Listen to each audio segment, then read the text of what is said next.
In today's video, I'm going to teach you how to clip text masking in Canva. Whether you're developing tags for your projects or adding a unique twist to flyers, mastering the art of text masking can take your design skills to the next level. So let's dive in and get started. First, head over to canva.com. If you haven't already, you'll want to log into your account or sign up for free, as this will grant you access to the platform's powerful design tools. Once you're logged in, the magic can truly begin. Next, you're going to want to click on Create a Design.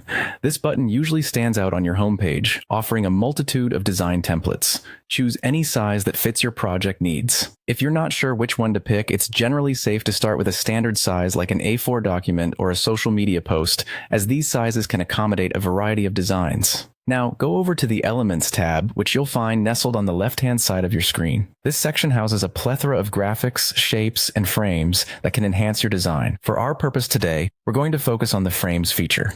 What you're looking for next are letter frames. Simply type letter frames into the search bar provided.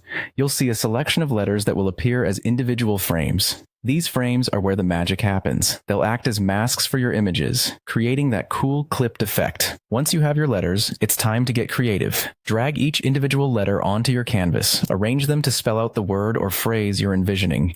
Positioning them evenly is key to a polished final product, so use the grid lines as a guide to ensure everything aligns perfectly.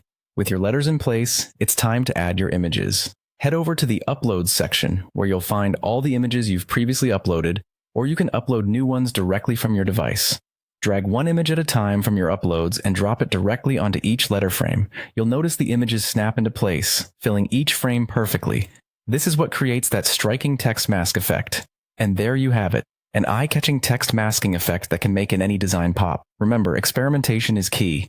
Try different photos, fonts, and color schemes to find what works best for your project. Thank you for watching, and I hope you found this tutorial both helpful and inspiring. Stay tuned for more tips and tricks to elevate your Canva designs. Happy designing!